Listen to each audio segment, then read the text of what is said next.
All right, so I'm here with Derrell from the Chattahoochee Brewing Company, who I introduced you to in the other interview. So today we're drinking the Newsryeter IPA, RYE. I like it, I'm a fan. Yep, RYETER. Big fan of rye IPAs, big fan of IPAs in general. So, Derrell, as I describe myself as a recovering hophead to a lot of people, and the reason that I don't often order or buy IPAs anymore is not because I don't like them. It's actually because I've liked them so much and for so long that I just feel like, and this might be a little bit of an exaggeration, but I just feel like I've had every possible combination of IPAs out there. IPA, double, triple, rye, black, red, milkshake IPAs. The list goes on, and I feel like I've had them all. So when you are creating an IPA in the year 2023, does the possibility even cross your mind for a second that you're going to do anything unique or original with it? Or is the goal these days to just accept the fact that because it's an IPA, it's automatically going to be somewhat similar to 10 or 20 different beers that are out there, and it's just about making it as good as possible? Yeah, well, I mean, for sure, they're going to be similar. That's the whole idea. It's a style. And, you know, people that like bitter, hoppy beers, so all those different variations of IPAs, you know, the big thing now, I guess, is like juicy IPAs, hazy IPAs. Mm-hmm. And I can say that for people that don't really like IPAs in the first place. Yeah, they're sweeter, they want citrusy, fruity, juicy, a little softer, not as harsh. Right. And I don't really put them myself personally in a hop or an IPA category. That's just what the BJCP did, and it's fine. You know, we've got 10 different IPA categories or whatever now, and I think it's ridiculous. You know, the original India Pale Ale was intended to be a little hoppier, a little more alcoholic, specifically for soldiers in India during World War II.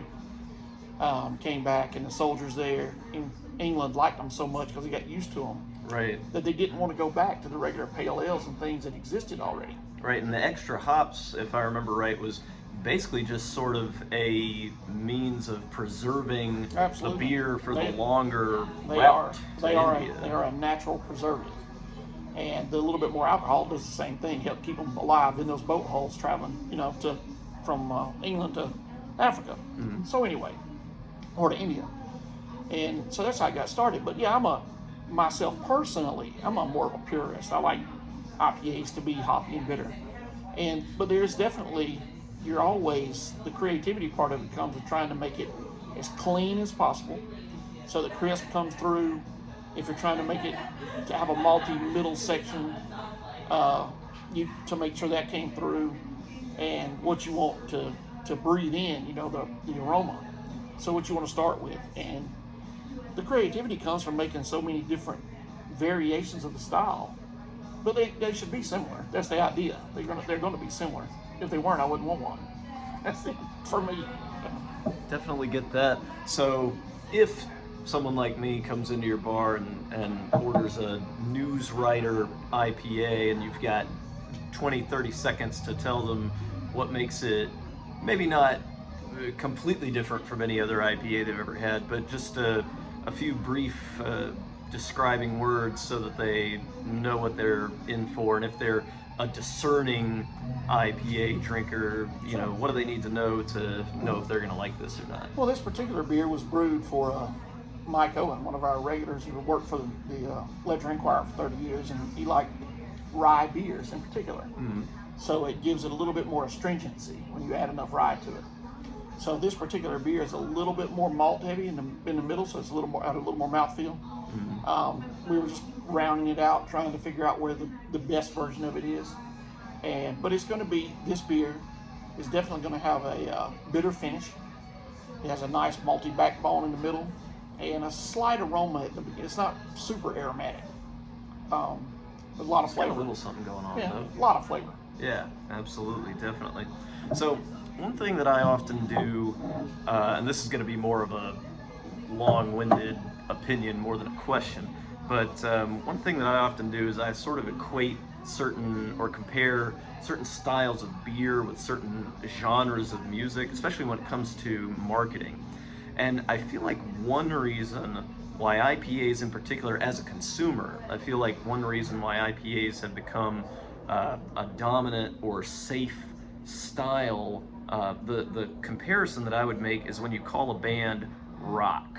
Now, if I tell you that this band is a rock band, pretty much the only things that you're going to feel confident about is there's probably some amount of guitar and some amount of drums. Yeah. Now, you have no idea if it's going to be folk rock, heavy rock, punk rock, pop rock, but you probably feel safer going with any band. If you're a fan of rock, you feel safer going with a band that qualifies as rock rather than rap or country or jazz or classical. Yeah. And I feel like instead of guitar and drums with an IPA, you've got hoppy and bitter.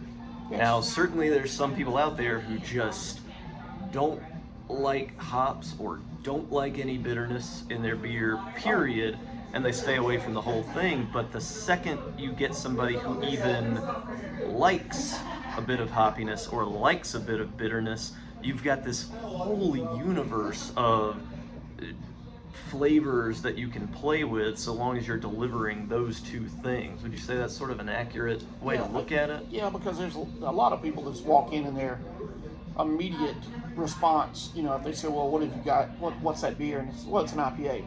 Oh no, I don't drink IPAs. I don't like bitter hoppy beers. I just don't like that. Yeah.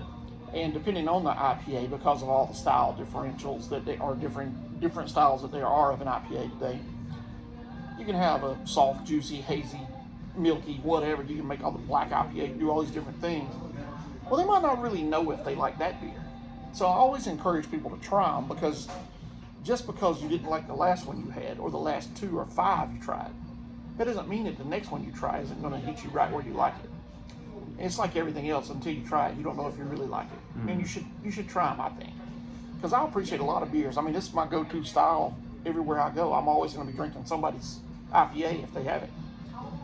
So I do appreciate every other beer style that somebody makes well, but I'm always leaning back towards this. So I just like to tell people to try them, because you just never really know what you're going to get. Is there any other reason from a producing, manufacturing end why IPAs have become so dominant, or is it just that safety for the consumer knowing what they're going to get or likely to get? I don't even think it's that. I mean, IPAs are a very popular style and have been forever. And for every year you hear somebody on a magazine writer or a podcast, or somebody else publish something that says, IPA's over. IPAs are done. And every year, IPAs are still the most dominant beer in the market, no matter what comes, after that, as far as craft beer is concerned.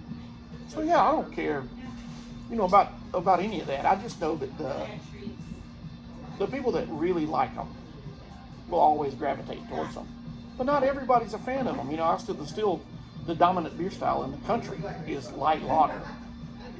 Bud Miller, Coors, whatever. But as far as craft beers are concerned, this thing, people, when you actually start drinking IPAs and you find one you like and you drink enough of them, it's hard to go to anything else. It's hard because you get back and everything's too malty. Mm-hmm. There's not enough bitterness there. They're too sweet. Mm-hmm. It's not great. I'm not that you don't. It may be a very well done product, but to your palate, it's probably not going to get it done like it used to. Absolutely. Now, when it comes to rye IPAs in particular, I was saying before I booted up the interview that my dad is very much not a fan of IPAs. Pretty much, like you said, if it's not so much the bitterness, it's the hoppiness. He does not like hoppy flavor. But if there's one style of IPA that he'll drink a few more sips of before turning away, it tends to be a rye IPA. Now, what does rye specifically do to sort of make an IPA a little bit more palatable or smooth? It is definitely. It doesn't do either one of those two things. Rye is like it just makes it a little bit more astringent, and if you dry the beer out enough, you can perceive it. That beer right there, when it finishes, is very dry, even though it has that malty middle. It finishes very dry, and you can perceive that it's almost like pulling all the moisture out of your mouth when you finish with the astringency. Mm-hmm. And that's what rye really does. It's the same thing like rye whiskey. It adds that tawny, astringent character to alcohol, to liquor, just the same as it does to beer. So, is it typical for rye IPAs to be more malty? Is it not A, causing B, but it's just a common thing that you see with a lot of rye IPAs? Some people do it because they're trying to balance that astringency. They don't want it to be so far one way that people couldn't tolerate it. Mm. You could use less rye in the grain bill, but most people will try to make it a little maltier, and so you get that you don't get the perception that it's that over the top. Right, because the very first thing that I noticed about this beer when I drank it was that sort of maltiness and sweetness within the framework of still an IPA that's still delivering the hoppy bitter notes as well. Yeah. Interesting. All right, well, thank you very much. Love them. Yeah, same.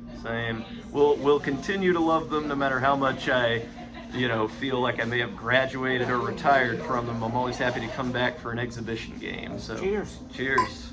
Thanks, Daryl.